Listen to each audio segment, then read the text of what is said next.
morning. What in the world? I thought.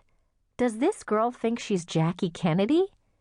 Thinking girl, yes, but back then it had no attitude in it. No, girl? And I was wondering if she might go with the ramshackle house beyond the playground. A sagging, white, clapboard mansion that had been something in its day, you could see that, with its grandly columned entrance, its still magnificent palm tree, its long, flat spread of lawn. When a mother just settling at the far end of my bench said, "She wears them all the time." Those were Linda's very first words to me. She wears them all the time. I don't, as a rule, gossip about people I've never met with other people I've never met, even women like Linda, who, just from the look of her, seemed she'd be nice to know.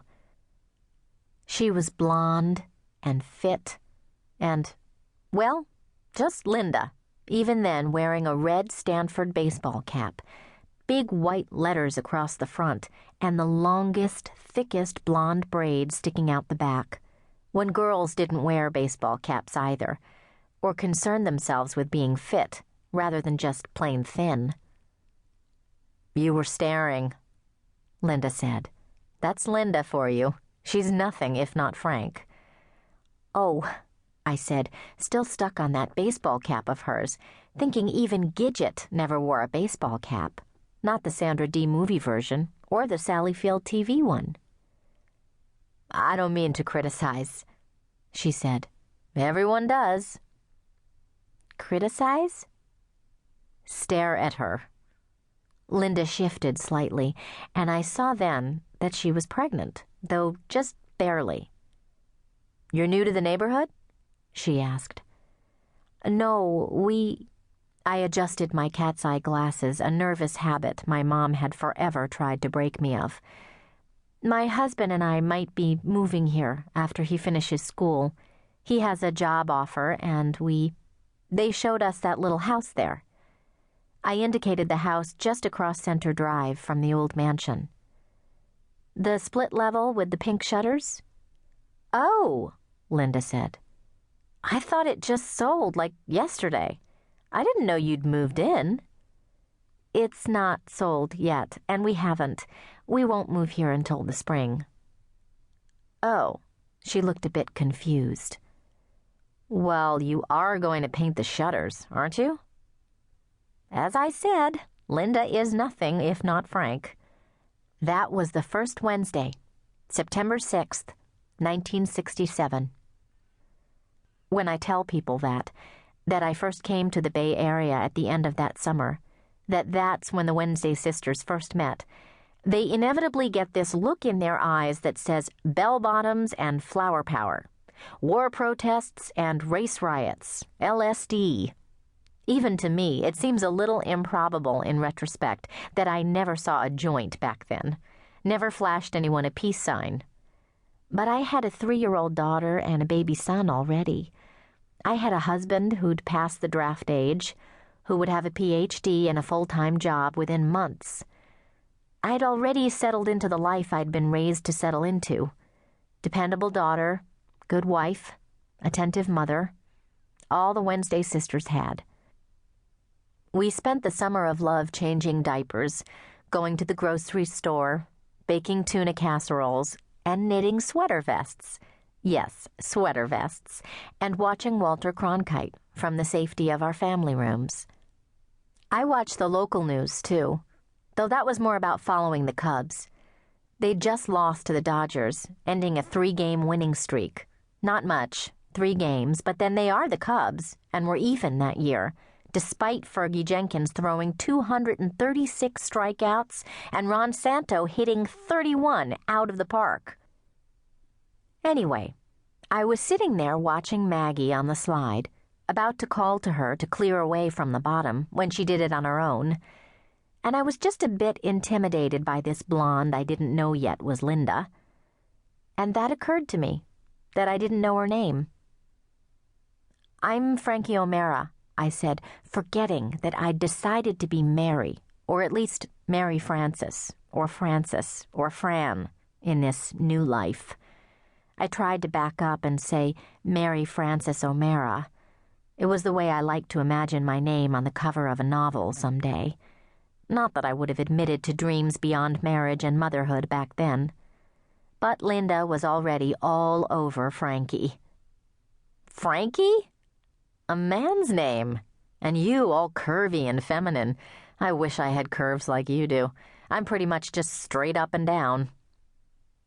I'd have traded my curves of unlost baby gain for what was under her double-knit slacks and striped turtleneck in a second. Or I thought I would then. She looked like that girl in the Clairol ads. If you can't beat 'em, join 'em. Except she was more, if you can't join 'em, beat 'em, somehow. She didn't wear a speck of makeup either, not even lipstick. "What are you reading, Frankie?" she asked.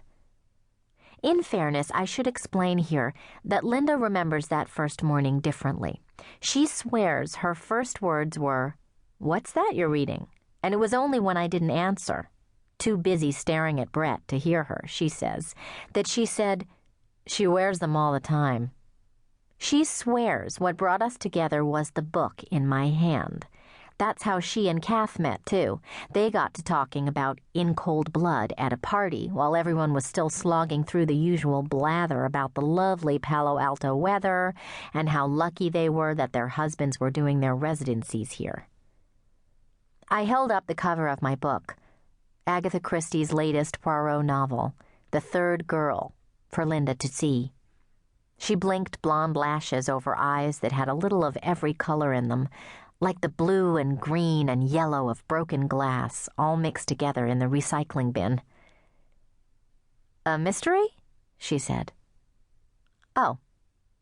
She preferred more serious fiction, she said. Not unkindly, but still, I was left with the impression that she ranked my mysteries right down there with comic books. I was left shifting uncomfortably in my pleated skirt and sweater set, wondering how I'd ever manage in a place where even the books I read were all wrong. I couldn't imagine, then, leaving my friends back home, the girls who'd shared sleepless slumber party nights and double dates with me, who still wore my clothes and lipstick and blush, though it had never been quite the same after we'd all married. My Danny had seemed so, not awkward exactly, but uncomfortable with my friends, and they weren't any easier with him. "He's such a brain," Teresa had said just a few weeks before, and I'd said, "He is, isn't he?" with a spanking big grin on my face, I'm sure, and it was only the doubt in Teresa's eyes that told me she hadn't meant it as praise. The conversation had left me feeling fat and desolate and drowning in filthy diapers. And when Danny came home from class that same evening talking about a job in California, I said, "California? I've always wanted to see California," at once imagining dinner parties with Danny's co-workers and their wives and weekend picnics at the beach and a whole new set of friends who would never imagine that Danny was one thing and I was another, even if we were. Another gal pushed a baby buggy up to our bench just then, a big-haired, big-chinned brunette who had already pulled a book from her bag and was handing it to Linda, saying she'd finished it at 2 that morning. "No love story, but I liked it anyway. Thank," she said, her Y's clipped, her eyes lingering on into forever.